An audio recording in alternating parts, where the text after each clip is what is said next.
What's up guys, Chris here from Mainely Mesh. Hope you enjoyed that awesome little intro segment because I'm sweating a lot from it. So I'm going to be taking you through the Brine RP3 today. Sorry it took so long to put out this review, but unfortunately Derek's heard my little baby voice like 3 times now, but Brian won't send me any more stuff because of the Warrior thing, so oh well. But gonna be still reviewing a few of their products that I think, you know, situate themselves in unique spots in the market. So the RP3 changed a lot of things from the original, which I think is important enough to warrant a review and to take you guys through what I think are the most important aspects of this new head.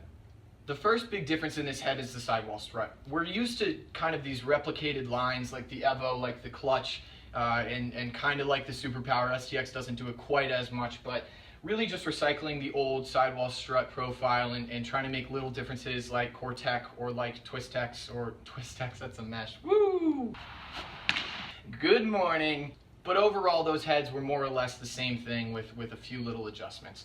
When Brine went back and did the RP3 they changed a lot, and most importantly they changed the sidewall strut profile. So as you can see here, the original had more of this kind of, I think it's the Reebok logo style strut. And the RP3 now has just one big horizontal strut with 2 kind of more vertical struts. What that really does, and one of the issues I had with the original RP3X, which was my gamer for a while, but one of the reasons I ditched it, is it became a little bit too flexible and would kind of compress in that vertical component, and then it was really flexible horizontally, and the scoop was incredibly flexible once the head started breaking in. So if you had any heat, you know, any extended amount of time using that head, it became kind of a nightmare on ground balls. So this new strut profile definitely adds a ton of strength in the vertical component, and adds a good amount of strength in terms of, you know, the pinch of the head.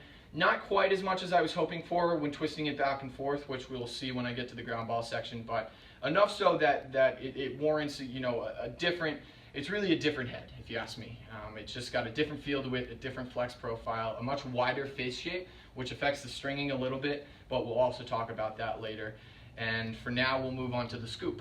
Like I said, the scoop of this head was something that I thought the RP3X really needed a lot of improving. So what they did here is they added a bar of their very flex plastic. Essentially, I believe it's just a stiffer plastic up through the middle of this head, and you can see it running all the way through, and it really does add an element of stiffness to the physical scoop itself. That bar only runs from kind of tip to tip on the corner of the head, and you can really feel with your hands where that bar stops and where the normal plastic begins. There's definitely a discrepancy in the stiffness there. I like this touch, but I don't think it fully addresses the scoop issue of this head. I still think there's a little bit too much wiggle room, which if you guys see this video that we kind of did on the field, I'm really not putting too much pressure into this head to get it to wiggle from side to side. So although the scoop itself stays much flatter and much more level with the ground for those easy GBs, I still think it still has a little bit too much play side to side, and can kind of affect your play if you're playing, especially down in, you know, all you Texas boys, Florida boys. If you guys are playing down south with a lot of humidity and a lot of heat, this might be a head that I avoid for that reason. I still think Brine might be able to up the quality of the physical plastic itself. I think they've always had an issue with some of their plastics being a little bit too flexible over time, and maybe if they invested into a different plastic material for the head overall, it could kind of alleviate that issue. As far as the weight of this head goes, it's definitely on the lighter side still. So it comes in at 4.9 ounces, which weighs right in there with the Maverick Optic and the Centric and those other heads that we've been reviewing in the past. So it's not heavy by any means, even though they definitely bulked it up from the RP3X. So it does weigh a little bit more than the RP3X, but it's not a heavy head by any means. And I think it still would have a nice little kind of low center of gravity for an attack player, have that nice quick release. You're not feeling too much dragging with the weight of your head. Dragging, not dragon. It's not Game of Thrones until next summer, folks. Finally, as far as stringability goes, this head was a little bit more difficult than the RP3X. And I actually really liked the pocket that the RP3X got back in the day. It had a really nice kind of tighter face shape. They really widened things out here, and so you can see in the little side-by-side shot, the RP3X is pretty significantly wider, which made it a little bit more difficult to have that kind of tighter channel, slightly more hold of a pocket that I'm used to. I wasn't quite able to achieve that in this wider head.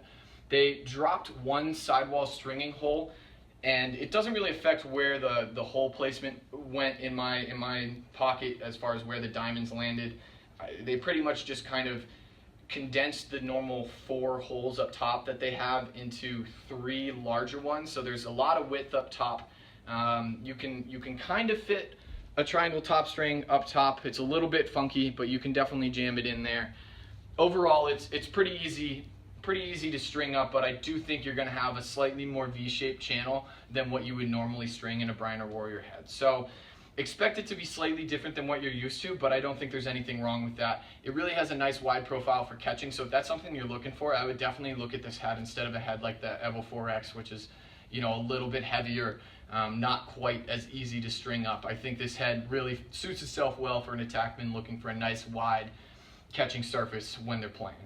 Gonna blitz you through the pattern real quick, just toss this at the end here. This is what I was using. I was tying the first 9-diamond row to the first sidewall hole, and then I skipped. I tied the first 10-diamond row on the 3rd sidewall hole, skip, anchor knot, skip, anchor knot, skip, KSI, KSI, skip, stacked SI, tie, 1, 1, 1 skip. I'll put that pattern in the comments down below, in the bio down below, so you guys can read it. But if you're interested in snagging this head, just head on over to our friends at universallacrosse.com.